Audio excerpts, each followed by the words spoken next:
अमीरों के भरे पेट की है ये भूख, तो गरीबों की मजबूरी है ये भूख। किसी भूखे से पूछो कितनी जहरीली है ये भूख। कभी जहरीली रोटी को चाशनी सा मीठी बना देती है ये भूख। कभी जहरीली रोटी को चाशनी सा मीठी बना देती है ये भूख, तो किसी को मौत की कड़वी नींद सुला देती है ये भूख। किसी भूखे से पूछो कितनी जहरीली है ये भूख। किसी भूखे से पूछो कितनी जहरीली है ये भूख।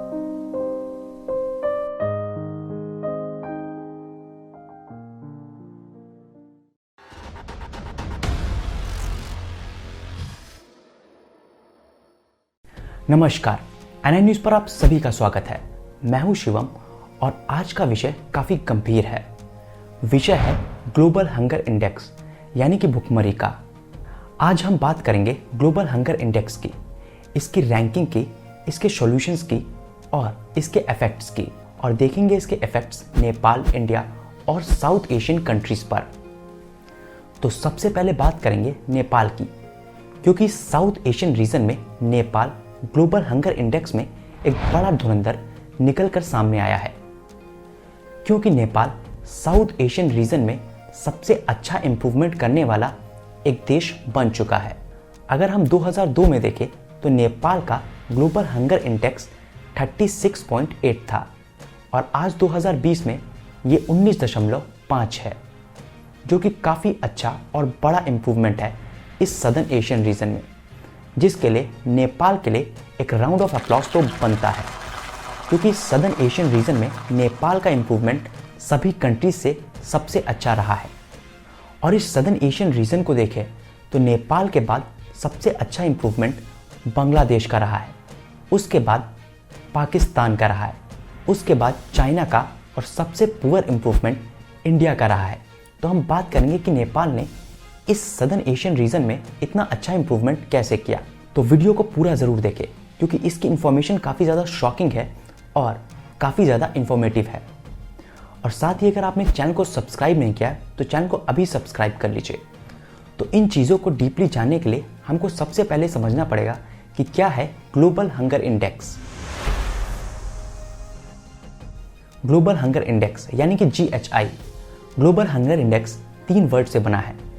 पहला है ग्लोबल यानी कि वर्ल्ड वाइड, दूसरा है हंगर यानी कि भुखमरी, और तीसरा है इंडेक्स यानी कि मेजरमेंट या फिर कह सकते हैं कंपैरिजन। तो ग्लोबल हंगर इंडेक्स एक ऐसा टूल है जो कि वर्ल्ड लेवल पर हंगर यानी कि भुखमरी को मेजर करने के काम आता है। अब ये ग्लोबल हंगर इंडेक्स की रैंकिंग इन कंट्रीज को कैसे दी जाती है? ये रैंकिंग इन कंट्रीज को GHI यानी कि ग्लोबल हंगर इंडेक्स के स्कोर के आधार पर ही दी जाती है।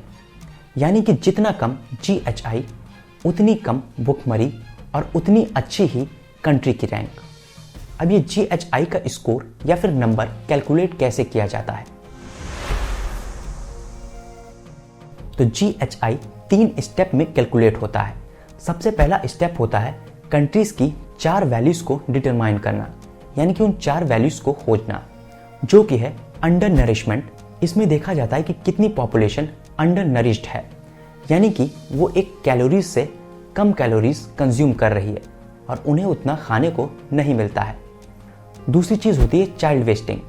इसमें देखा जाता है कि 5 साल के कम के कितने बच्चे हैं जिनका वेट उनकी हाइट के हिसाब से कम है। तीसरी चीज़ होती है चाइल्ड स्टंटिंग। इसमें देखा जाता है कि 5 साल की उम्र के वो कितने बच्चे हैं जिनकी हाइट उनकी एज के हिसाब से सही नहीं है। और चौथी चीज़ देखी जाती है चाइल्ड मोर्टेलिटी, यानी कि 5 साल की उम्र के कितने बच्चे हैं जिनकी डेथ 5 साल के अंदर ही हो गई है, जो कि एक अनहेल्दी इन्वायरमेंट की वजह से हुई है। तो यही 4 फैक्टर हैं जिनके आधार पर ग्लोबल हंगर इंडेक्स के नंबर को तय किया जाता है। उसके बाद सेकेंड स्टेप में इन सभी डेटा को 100 के हिसाब से रैंक किया जाता है, और उसके बाद थर्ड स्टेप में इन चारों वैल्यूज़ का एग्रीगेट यानी कि इन्हें मिला लिया जाता है, जिससे 0 से 100 के बीच में एक नंबर निकल कर आता है। वही नंबर होता है ग्लोबल हंगर इंडेक्स यानी कि GHI स्कोर। इन नंबर्स में 0 डिनोट करता है कि भुखमरी बिल्कुल है ही नहीं और 100 डिनोट करता है कि सबसे ज़्यादा भुखमरी है। तो इसके बीच की वैल्यूज ही डिटरमिन करती हैं कि कंट्री में कितना ज़्यादा हंगर यानी कि भुखमरी है। तो चलिए बात करते हैं नेपाल की रैंकिंग की और साथ ही साथ पूरे GHI स्कोर की, और हम करेंगे इसकी एनालिसिस। नेपाल की 2020 में रैंक 73 है और टोटल नंबर ऑफ कंट्रीज हैं 107, जिसमें नेपाल का स्कोर यानी कि GHI स्कोर है 19.5। 2019 की बात करें तब भी नेपाल की रैंक 73 थी, लेकिन तब टोटल नंबर ऑफ कंट्रीज थी 117 और साथ ही साथ नेपाल का GHI स्कोर 20.8 था। 2018 की बात करें तो नेपाल का स्कोर था 72, साथ ही इसमें 119 कंट्रीज थी, जिसमें नेपाल का GHI स्कोर 21.2 था। तो रैंक के आधार पर देखें तो देखने में ऐसा लगता है कि 2018 से 2020 तक नेपाल की रैंक कहीं ना कहीं रिड्यूस हो गई। तो इससे लगता है कि नेपाल का हंगर इंडेक्स भी रिड्यूस हुआ, यानी कि नेपाल का हंगर इंडेक्स खराब हुआ। लेकिन ऐसा है नहीं, क्योंकि ये रैंक सिर्फ नेपाल की ही रैंक को नहीं तय करती और नेपाल का इम्प्रूवमेंट ही नहीं दिखाती, क्योंकि नेपाल के अलावा और भी कंट्रीज हैं जिनका स्कोर नेपाल से भी ज़्यादा अच्छा हुआ और वो नेपाल से भी आगे चली गई, जिसके चलते नेपाल की रैंक वहीं की वहीं रह गई। लेकिन नेपाल का GHI यानी ग्लोबल हंगर इंडेक्स स्कोर दिखाता है कि नेपाल की रैंक 2018 के बाद से लगातार इम्प्रूव हुई है। और ग्लोबल हंगर इंडेक्स की वैल्यूज़ को ईयर 2002 से देखें तो नेपाल की ग्लोबल हंगर इंडेक्स की वैल्यू 2002 में 36.8 थी और आज 2020 में ये वैल्यू है 19.5। अगर हम दोनों को सब्सट्रैक्ट करते हैं तो वैल्यू निकल के आती है 17.3, यानी कि नेपाल ने 17.3 स्कोर्स को इम्प्रूव किया है। और आपको बता दें कि साउथ एशियन रीजन कंट्री में नेपाल ही एक कंट्री है जिसने इतना ज़्यादा स्कोर रिड्यूस किया है, यानी 17.3 स्कोर को नेपाल ने रिड्यूस किया है, जो कि साउथ एशियन कंट्री में सबसे ज़्यादा हंगर इंडेक्स को रिड्यूस करने वाली कंट्री है। तो चलिए अब जानते हैं कि नेपाल ने इस ग्लोबल हंगर इंडेक्स पर काबू किन वजहों से पाया। तो आपको बता दें कि 4 वैल्यूज जिनका हमने पहले जिक्र किया था वही एक रोल प्ले करती हैं ग्लोबल हंगर इंडेक्स को रिड्यूस करने में, लेकिन उन चारों वैल्यूज को कहीं ना कहीं और चीज़ें ड्रिवन करती हैं, यानी कि उन 4 चीज़ों को कहीं ना कहीं और चीज़ें अफेक्ट करती हैं। तो नेपाल की वो क्या चीज़ें हैं, चलिए जानते हैं। तो सबसे पहली वजह है स्मॉल पॉपुलेशन, क्योंकि नेपाल की पॉपुलेशन सिर्फ 2.9 करोड़ की है अप्रॉक्सीमेटली, और इस छोटी पॉपुलेशन पे डेवलपमेंट उतनी ही जल्दी किया जा सकता है क्योंकि ये पॉपुलेशन बहुत कम है। और इसी के साथ साथ हंगर पर भी काफ़ी जल्दी काबू पाया जा सकता है।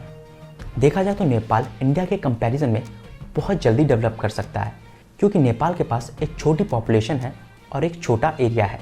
दूसरा कारण है 10 to 12% लोगों का नेपाल से बाहर काम करना, बाहर in the sense gulf countries और कई और कंट्रीज़ में नेपाल के लोग जाकर वहाँ काम करते हैं, जिसकी वजह से कंट्री का डेवलपमेंट ज़्यादा अच्छे से हो पाता है और एक फॉरेन करेंसीज भी नेपाल में आ पाती हैं और लोग काफ़ी मेहनती हैं, जिसके चलते लोग खाली नहीं बैठते, जो कि एक और कारण है भुखमरी कम होने का। तो तीसरा कारण है नेपाल टूरिज्म, क्योंकि नेपाल के पास एक अच्छा टूरिज्म प्लेस है और इस टूरिज्म की वजह से काफ़ी ज़्यादा फॉरेन करेंसीज नेपाल में आती हैं। आपको बता दें कि 2017 से ही नेपाल में करीबन 28% टूरिज्म सेक्टर में ग्रोथ हुई है और उससे पहले से भी ग्रोथ होती आ रही है, और ये सेक्टर काफ़ी ज़्यादा लोगों को रोज़गार और कमाने के ज़रिए देता है, जिसके कारण ही ये काफ़ी बड़ा रोल प्ले करता है भुखमरी को मिटाने में। और इसका और ज़्यादा असर हो सकता है अगर गवर्नमेंट अच्छे स्टेप्स ले और टूरिज्म को और ज़्यादा बढ़ावा दे, और इससे ग्लोबल हंगर इंडेक्स में भी नेपाल की रैंक और ज़्यादा अच्छी हो सकती है, क्योंकि कहीं ना कहीं एक रोज़गार का ज़रिया सबको मिल पाएगा। और चौथा कारण रहा है नेपाल की GDP ग्रोथ और साथ ही साथ थोड़ी बहुत इंडस्ट्रियल ग्रोथ। क्योंकि देखा गया है 2017 से नेपाल की जीडीपी काफ़ी ज़्यादा बूम की है और इसमें ग्रोथ लगातार देखी जा रही है, लेकिन इंडस्ट्रियल सेक्टर में इतनी ज़्यादा ग्रोथ नहीं है, जिसके चलते इसका काफ़ी ज़्यादा असर भी पड़ता है, क्योंकि इंडस्ट्रियल सेक्टर काफ़ी ज़्यादा रोज़गार पैदा करता है और अगर नेपाल की सरकार इस पर भी काम करे तो काफ़ी ज़्यादा बूम मिल सकता है नेपाल की इकोनॉमी को और साथ ही साथ ग्लोबल हंगर इंडेक्स को कुचला जा सकता है। तो अब बात करते हैं और देशों की। तो सबसे पहले बात करते हैं भारत की।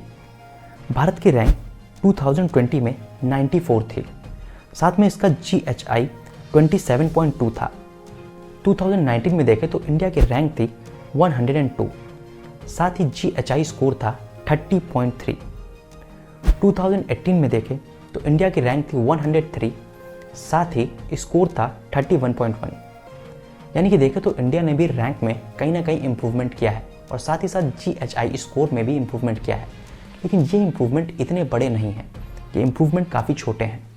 इसके पीछे का कारण एक लार्ज पॉपुलेशन भी है, जिसके चलते इसको जल्दी नहीं ख़त्म किया जा सकता। लेकिन देखें तो रैंक में काफ़ी ज़्यादा उछाल आया है, लेकिन ये उछाल अच्छे GHI स्कोर की वजह से नहीं है। ये उछाल है सिर्फ उन 12 कंट्रीज़ का हट जाना, यानी कि जो 12 कंट्रीज़ हट गई वो कहीं ना कहीं इंडिया से पहले रैंक करती थी और उनके हटने की वजह से इंडिया की रैंक अच्छी हो गई है। यानी कि इसका एक अच्छी GHI स्कोर से कोई लेना देना नहीं है। वहीं बांग्लादेश की रैंक देखें तो बांग्लादेश की रैंक 2020 में है 75, साथ ही बांग्लादेश का GHI स्कोर है 20.4। पाकिस्तान की रैंक की बात करें तो पाकिस्तान की रैंक है 88 और GHI स्कोर है 24.6। साथ ही चाइना का 2020 में अगर हम रैंक देखें तो वो है 5 और GHI स्कोर है 5 से भी कम। यानी कि चाइना काफ़ी ज़्यादा भुखमरी से निजात पा चुका है और उसकी कंट्री में भुखमरी ना के बराबर है। अगर ईयर 2000 से 2020 की GHI स्कोर को देखें तो साउथ एशियन कंट्रीज़ में किसने सबसे अच्छा परफॉर्म किया है उसकी हम बात करते हैं। तो सबसे पहले है नेपाल, जिसने अपना स्कोर कम किया है 17.3 ईयर 2000 से लेकर 2020 तक की। दूसरी रैंक है बांग्लादेश की, जिसने अपना स्कोर कम किया है 15.6। तीसरी रैंक है चाइना की, जिसने अपना स्कोर कम किया है 12.8। और सबसे ख़राब परफॉर्मेंस रही है इंडिया की, जिसका स्कोर कम हुआ है सिर्फ 11.6। बट इंडिया की पॉपुलेशन काफ़ी लार्ज है, लेकिन देखा जाए तो चाइना की पॉपुलेशन भी कम लार्ज नहीं है, लेकिन इंडियन गवर्नमेंट्स और इंडिया की साइड से इतने अच्छे कदम नहीं उठाए गए, जिसके चलते इस हंगर इंडेक्स को काउंटर नहीं किया जा सका है अभी तक। तो अब बात करते हैं इसके सॉल्यूशन की। तो जैसा कि भूख यानी कि हंगर किसी भी देश, जाति, धर्म से काफ़ी ऊपर है, तो हमें इससे ऊपर जाकर इंसानियत के तौर पर इस पर सॉल्यूशंस निकालने पड़ेंगे, क्योंकि हर देश की सरकारों का काम कहीं ना कहीं धीमा होता है।